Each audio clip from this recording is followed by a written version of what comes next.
అందరికీ నమస్కారం. మనసిచ్చాను పార్ట్ 17 రచించిన వారు విజయ్ గారు. సాత్విక సంతోషంగా కాసేపు భాగ్యతో మాట్లాడి లైబ్రరీకి వెళ్ళి కాసేపు బుక్స్ రిఫర్ చేసుకొని ఇంటికి వెళ్తుంది. తను రూమ్కి వెళ్ళి ఫ్రెష్ అయి కిందకి వస్తుంది. అప్పటికే మీనాక్షి గారు డిన్నర్ రెడీ చేసి ఉంచుతారు. అందరూ కూర్చొని డిన్నర్ చేస్తారు. శేఖరం గారు సాత్విక కొంచెం డల్గా ఉండడం గమనించి, ఏమ్మా, ఏదన్నా ప్రాబ్లమా అలా ఉన్నావు అని అడుగుతారు. సాత్విక, అయ్యో అదేం లేదు నాన్న, బాగానే ఉన్నాను. ఎగ్జామ్ దగ్గరకు వస్తున్నాయి కదా, కొంచెం టెన్షన్గా ఉంది అంతే అంటూ కవర్ చేస్తుంది. శేఖరం, నీకు టెన్షన్ ఏంటి తల్లి, నువ్వు బాగా రాస్తావు, నాకు నమ్మకం ఉంది అంటాడు. సాత్విక, థ్యాంక్స్ నాన్న, నేను బాగా రాస్తాను, మీ నమ్మకాన్ని నిలబెట్టుకుంటాను అంటూ ఒళ్ళో పడుకుంటుంది. అందరూ సరదాగా కాసేపు మాట్లాడుకుంటారు. తర్వాత సాత్విక, పూజ పైకి వెళ్తారు. రూమ్లోకి వెళ్ళాక, పూజ, ఇప్పుడు చెప్పవే, ఎందుకు డల్గా ఉన్నావు, ఏమైనా అయిందా కాలేజీలో అంటుంది. సాత్విక పూజని హగ్ చేసుకొని జరిగింది మొత్తం చెప్తుంది. పూజ, చెంప పగలగొట్టాల్సింది దొంగ మొహం దాన్ని అంటుంది కోపంగా. సాత్విక, కాసేపు ఉంటే అదే జరిగేది, కావ్య భాగ్య ఆపారు. అక్కడ జరిగింది అక్షిత్కి చెప్పొద్దన్నారు. తనకి చాలా కోపం, తట్టుకోలేడు. నీకు ఇలా జరిగిందని తెలిస్తే అన్నారు అంటుంది సాత్విక. పూజ, నిజంగానే తనకి కోపం ఎక్కువే బాబు, మొన్న చూసాం కదా అంటుంది గుండెల మీద చేసుకొని. సాత్విక, అవును, ఆ రోజు నువ్వు చూడలేదు కానీ ఐరన్ రైలింగ్ కూడా తట్టుకోలేకపోయింది వాడి కోపాన్ని అంటూ రైలింగ్కి పడిన సొట్టని చూపిస్తుంది. వాడికి త్వరగా కోపం రాదు, వస్తే దాని రేంజ్ వేరే లెవెల్ ఉంటుంది. తాను ఐఐటీలో ఉన్నప్పుడు ఏదో జరిగింది, అది ఒకసారి ప్రకాష్ అన్నను కనుక్కోవాలి అంటుంది.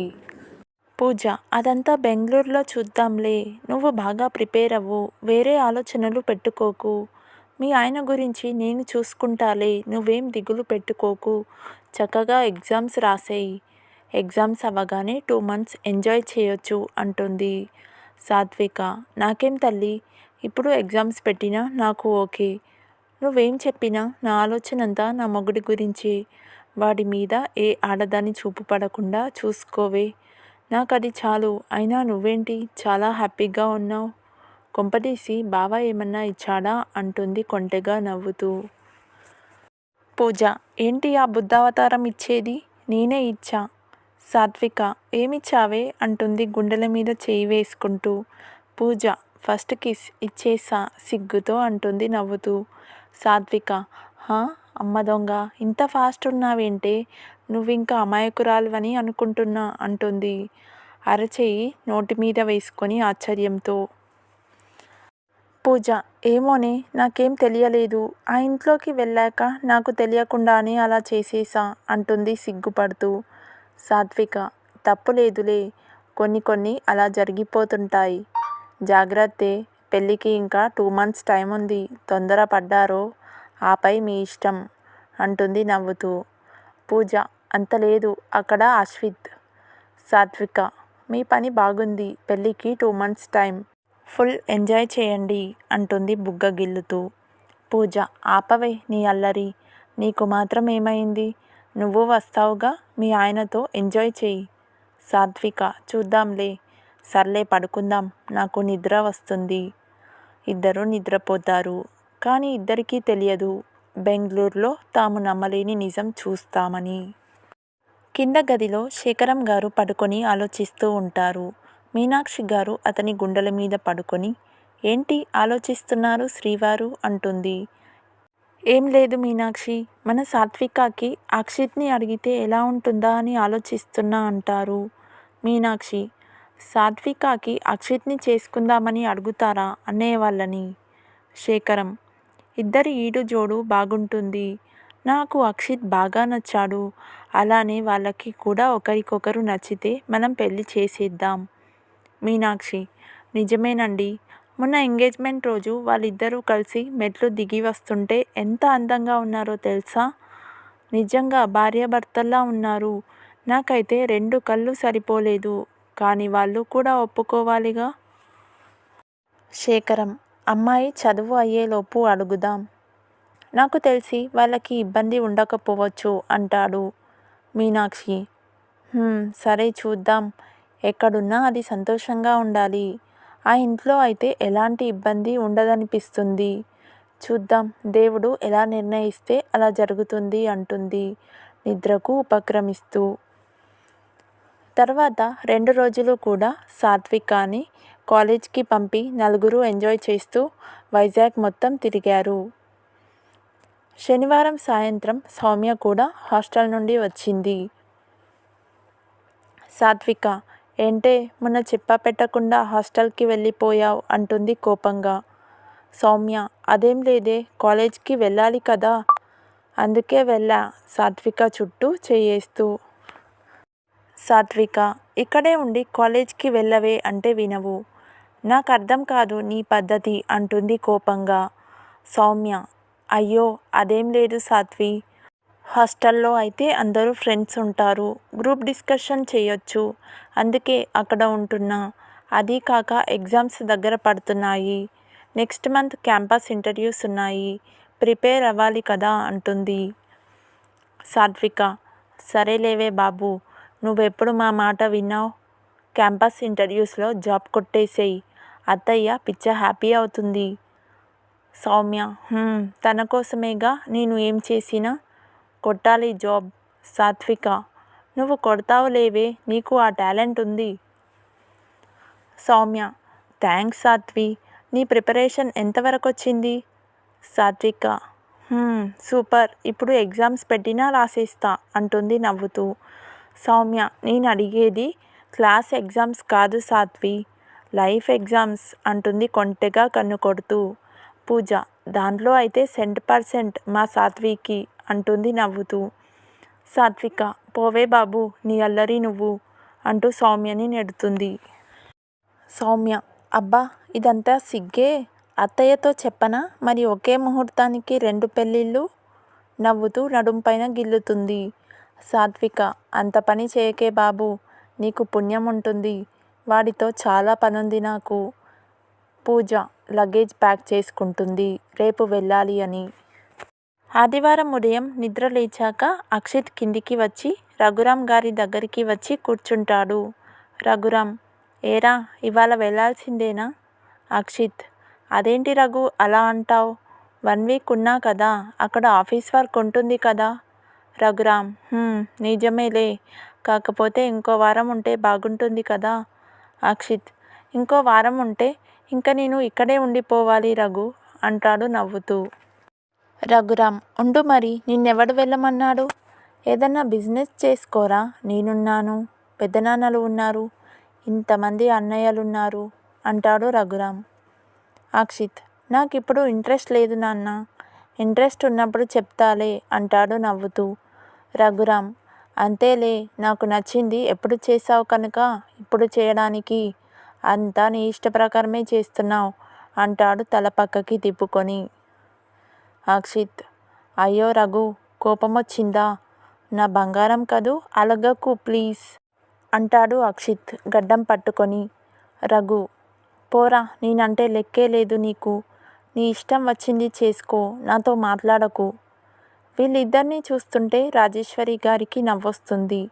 మీ నాన్న మళ్ళీ అలిగాడురా అక్కి, నువ్వు వెళ్ళినట్టే ఈరోజు బెంగళూరుకి అంటుంది నవ్వుతూ. అక్షిత్ అమ్మా నువ్వు నిప్పుల్లో నెయ్యి పోయకు, మా రఘు బంగారం, నా మాట వింటాడు, నేను బాగా సెటిల్ అయి మా రఘుని బాగా చూసుకుంటా. స్కూల్కి వెళ్ళనన్న చిన్న పిల్లోడికి చాక్లెట్ ఆశ చూపించి బుజ్జగించినట్టు బుజ్జగిస్తున్నాడు. అంతలో అశ్విత్ ప్రకాష్ కిందికి వస్తూ వీళ్ళని చూసి నవ్వుకుంటారు. అశ్విత్ ఏంటి నాన్న, వీడు నీ మాట వినడం లేదా? అక్షిత్ని చూసి నాలుక బయట పెట్టి వెక్కిరిస్తాడు, నీ తిక్క కుదురుతుంది అన్నట్టు. అక్షిత్ చేత్తో నుదురు కొట్టుకుంటూ రఘు వాడు చెప్పింది వినకు, వాడు కావాలని నిన్ను రెచ్చగొడుతున్నాడు, పచ్చని మన బంధాన్ని చూసి వాడికి కుళ్ళు అంటాడు నవ్వుతూ. రఘురాం నేను నిన్ను నమ్మనురా, నువ్వెప్పుడూ ఇంతే, నన్ను మోసం చేస్తున్నావు, నువ్వు పెద్ద దొంగవి. అక్షిత్ ఒరేయ్ ఎందుకురా బాబు ఇంకా ఇరికిస్తావు నన్ను అంటాడు అశ్విత్తో. నిజంగా ఆఫీస్లో చాలా వర్క్ ఉంది రఘు. నన్ను నమ్ము, ఈసారి వచ్చినప్పుడు 15 డేస్ ఉంటాగా. ప్లీజ్ ప్లీజ్ అంటాడు. రఘురామ్ సరే నిజంగా ఈసారి 15 డేస్ ఉంటావుగా అంటాడు. అక్షిత్ నిజంగా ఉంటా నాన్న, ప్రామిస్ అంటాడు. రఘురామ్ అయితే ఓకే, పదండి టిఫిన్ చేద్దాం. Akshit I love you Raghu అంటూ గట్టిగా వాటేసుకుంటాడు. అందరూ టిఫిన్ చేశాక లగేజ్ ప్యాక్ చేసుకుంటారు. ఇక్కడ పూజ రెడీ అవుతూ ఉంటుంది. సౌమ్య పూజకి హెల్ప్ చేస్తుంటుంది. సాత్విక తన రూమ్లో ఒంటరిగా కూర్చొని ఫోన్లో అక్షిత్ పిక్స్ చూస్తూ దిగులుగా కూర్చుంటుంది. ఎందుకురా ఇంతలా ఏడిపిస్తున్నావు? నేనేం ద్రోహం చేశాను నీకు? సరిగ్గా నిద్ర పట్టడం లేదు, అన్నం సహించడం లేదు. నీతో గడపాలని, నీలో మమేకం అవ్వాలని అనిపిస్తుంది. నువ్వేమో హ్యాపీగా ఉంటున్నావు నన్ను అల్లరి పెడుతూ. నువ్వు కనబడకుంటే క్షణమొక యుగంలా ఉంటుంది. నువ్వు పక్కనుంటే యుగం ఒక క్షణమై అన్నీ మధుర క్షణాలవుతాయి. నాకు ఈరోజు నీ కౌగిలిలో గడపాలని ఉంది. రోజు పొద్దున్నే నువ్వు పంపే నీ లవ్ మెసేజ్ ఎంత బాగుంటుందో తెలుసా? అన్నీ దాచుకుంటున్నాను. మన పెళ్ళయ్యాక నీకు ఎన్నో మధుర జ్ఞాపకాలను ఇస్తారా అనుకుంటూ కళ్ళు తుడుచుకుంటుంది. అక్షిత్ వాళ్ళు క్యాబ్ బుక్ చేసుకొని పూజ వాళ్ళ ఇంటికి వస్తారు. ఆ ఇంటికి వస్తుంటే అక్షిత్కి తెలియకుండానే కన్నీళ్లు వస్తాయి. సాత్వికని వదిలి వెళ్ళాలా అని. తాను కూడా చాలా బాధపడతాడు. క్యాబ్ దిగి ముగ్గురు ఇంట్లోకి వెళ్తారు. పూజ ఎదురొస్తుంది. అక్షిత్ సాత్విక కోసం చూస్తాడు. తాను కనిపించదు. ప్రకాష్ సౌమ్యని చూస్తాడు. తనని చూడగానే కళ్ళల్లో ఏదో మెరుపు వస్తుంది. కానీ సౌమ్య ప్రకాష్ని పట్టించుకోదు. ప్రకాష్కి కొంచెం బాధగా ఉంటుంది. తనని డిస్టర్బ్ చేయను అని ఇచ్చిన మాట గుర్తొచ్చి తాను కూడా సౌమ్య వైపు చూడడు. కానీ ఎంత కంట్రోల్ చేసుకుందామనుకున్నా కంట్లో నీళ్లు ఆగవు. తల పక్కకి తిప్పి కళ్ళు తుడుచుకుంటాడు. మీనాక్షి గారు ముగ్గురిని భోజనానికి కూర్చోమని చెప్తారు. అందరూ భోజనం చేశాక బయలుదేరుదాం అనుకుంటారు. కానీ అప్పటికి సాత్విక కిందికి రాదు. పూజ అక్షిత్ని గమనించి కొంచెం బాధపడుతుంది. ఇందాకే సాత్విక తనతో చెప్పింది, అక్షిత్ని చూస్తే కంట్రోల్ చేసుకోలేనేమోనే. మీరు వెళ్ళండి, నేను పైనుంచి చూసుకుంటా తనని అని. అక్షిత్ సాత్విక ఎక్కడికి వెళ్ళింది అత్తయ్య? మీనాక్షి పైనే ఉంది బాబు, పిలవనా? అక్షిత్ వద్దులే అత్తయ్య, నేను వెళ్ళొస్తామని చెప్పొస్తాను అంటూ సాత్విక రూమ్కి వెళ్తాడు. డోర్ నెట్టగానే ఓపెన్ అవుతుంది. సాత్విక డల్గా బెడ్ పైన కూర్చొని ఉంటుంది. అక్షిత్ లోపలికి రాగానే సాత్విక కళ్ళలో ఒక మెరుపు వస్తుంది. సాత్విక ఏంటి వచ్చావు? కోపం నటిస్తూ అంటుంది. అక్షిత్ నేను ఊరెళ్తున్నా, కొంచెం బాధగా అంటాడు. సాత్విక వెళ్ళు, నాకేంటి? కోపం తెలియకుండానే బాధ అవుతుంది. అక్షిత్ నువ్వేమైనా అనుకో సాత్విక, ఇప్పుడు ఇలా చేయకపోతే నా ఊపిరి ఆగిపోయేటట్టుంది అంటూ తనని దగ్గరికి లాక్కొని గట్టిగా హగ్ చేసుకుంటాడు. సాత్వికకి కళ్ళల్లోంచి నీళ్లు వస్తాయి. అక్షిత్కి తెలుసు తాను తన సాంగత్యాన్ని కోరుకుంటుందని. అక్షిత్ ఐ లవ్ యూ సాత్విక, నీకోసం ఎన్ని జన్మలైనా ఎదురు చూస్తాను అంటాడు. సాత్విక ఇలా ఎందుకు చేశావు? ఎవరిచ్చారు నీకు హక్కు? నాకు నీ మీద ఏ ఫీలింగ్ కలగలేదని చెప్పా కదా, ఇలా ఎలా చేస్తావు అంటుంది కోపంగా. సాత్విక నేను మనసులో అనుకున్నది నీకు ఎలా తెలిసింది బంగారు కొండ? అలా వాటేసుకున్నావు అనుకుంటుంది. అక్షిత్ ఏమో నా వల్ల కాలేదు, భయపడుతున్నట్లు నటిస్తూ అంటాడు. సాత్విక ఇంకెప్పుడు ఇలా చేయకు, నాకు నచ్చదు. అక్షిత్ బుద్ధిగా తలూపుతాడు అమాయకంగా. సాత్విక ఎంత ముద్దొస్తున్నావురా, పిచ్చెక్కించి వదులుతున్నావు అనుకుంటుంది మనసులో. అక్షిత్ సరే బాయ్ సాత్విక, వెళ్ళొస్తామని కిందికి వచ్చేస్తాడు.